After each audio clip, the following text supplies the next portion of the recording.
Hey guys, I'm back with another video. Quinn, I love Quinn. I think she's an awesome champion. She's really fun to play, and she's an awesome flex pick. She's been going top, mid, bottom, and even jungle, and she's been doing well in all of those. And so, with that in mind, going straight into Masteries, I think that she's really strong with going straight left in Ferocity for the sustain, and then you want to get Dangerous Game. That way you can have a little bit of extra sustain.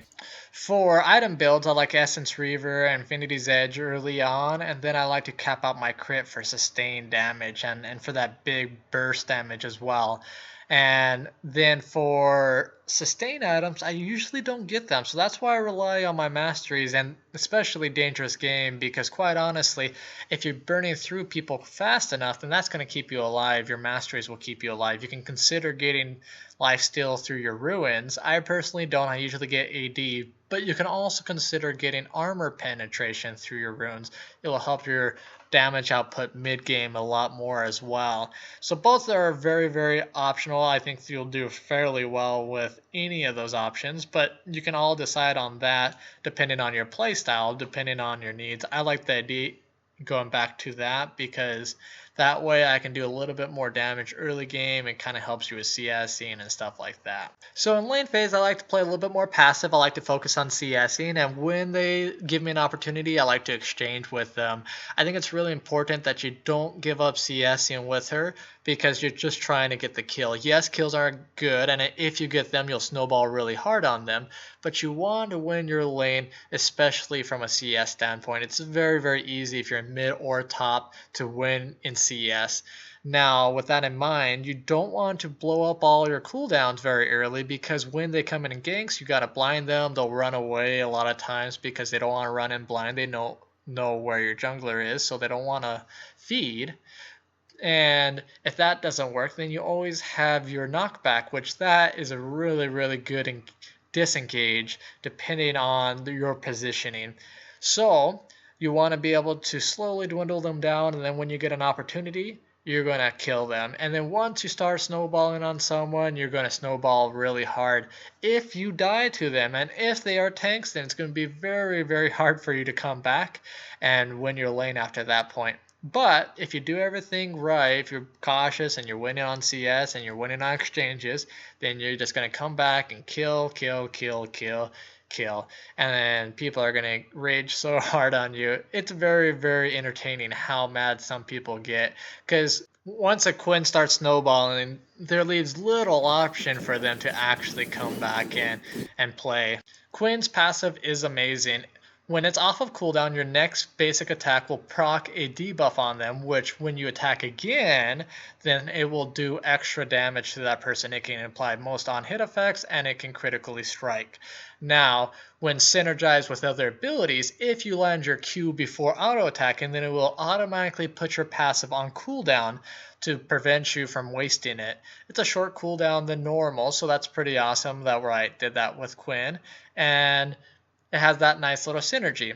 So ideally, whenever you get that first proc on them, you want to auto attack and then follow that up with an ability and then auto attack them again and just get that nice synergy going. Unless there's some life-saving mechanic or insta burst that you need to do to keep yourself alive, you want to do a nice slow and steady combo with Quinn.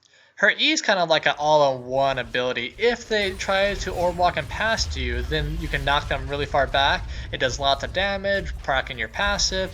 It can use as a gap closer or a disengage. So it's kind of a one-stop shop ability, all around really nice. You can use it to get over walls as well. Very nice ability.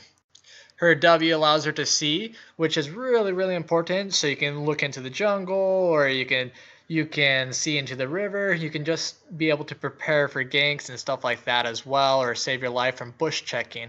So I see some people never using her W at all, but you have to learn it because it gives you extra attack speed based off of proccing your passive properly. So if you have to learn it to do more damage, you should use it to save your life as well. And it's just an all-around really nice ability to learn. Finally, we have her Q, which is awesome now, and it allows you to blind them so they don't know where to skill shot or do anything like that. It can stop even auto attacks because they can't attack something they can't really see. So it's an overall awesome ability.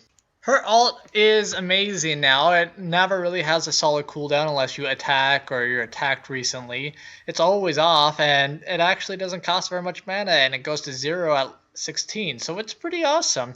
It allows you to jump into bushes before they see you for surprise attacks, allows you to get to lane faster, minimizing the amount of CS, making it kind of useless to get teleport on Quinn on that note. And you can gank with it, you can secure kills with it, you can disengage with it. It all around has a really strong effect. You can see at 20 minutes, it has such an increased movement speed with Home Guard. It's kind of crazy because then it really makes it easy to gank at 20 minutes and get to your lane fast. As a tip, you can use it comboed with your Q to clear a wave as well. It's really strong in that aspect. So the nice thing about that is, apart from getting kills and ganks and stuff like that, surviving, killing, securing, she has a really high mobility which enables her to stop split pushers. So the second you recall, it's kind of too late for them to start running unless they have some kind of teleport or something, or Baron buff, because no matter where they go, you're going to catch up to them. They have to have some kind of escape to really get away from you, or they're going to have to kill you, which if you're ahead, that's going to be really impossible for them. They're just going to end up losing by split pushing. It's not to their benefit unless they have multiple split pushers and no one else on your team is able to do that. So for some tips on Quinn, I like to use her ult a lot for chasing down and securing kills. Even if you're not ahead, you can always use your ult because you have nothing to lose by starting off with your ult. So just pop it open every time it's off of cooldown unless you're CSing yourself, and don't forget to use your W. If they're running way low, then go chase them down. I like to make sure I have my Farsight totem, so that way I can always pop those wards at a far distance and I can keep vision everywhere. And if you see an opening, you can always take it, especially if you have vision, because there's nothing anyone can do if they're out of place to have their allies try to catch up and kill you. You can go in, take the kill, and get out, and have your team have that advantage for people being out of place. You're maximizing that movement speed potential. So Quinn's really strong with the Fog of War as well. So obviously she has a lot of CC, a lot of disengage, but if you pop your ult while crossing the Fog of War, then unless they're throwing in random skill shots, you're able to get that speed boost to properly get away. If you're mid or jungle, don't forget to help your teammates. You can always use her dash to interrupt, but she's such a good team player. She's really good at taking down towers with her team as well. Another tip, you can attack the minions to be able to proc your W so you can get that attack speed on the towers. I think Quinn is really fun to play, but like I said, I think she has a nice skill cap on her. So I think if you enjoy playing her, I think she can really carry hard. I hope this video was helpful to you. If you have any questions or concerns, any comments, please refer to the section below. I have tried to change my rhythm on this video a little bit based off of some suggestions. I really appreciate your feedback, and please subscribe.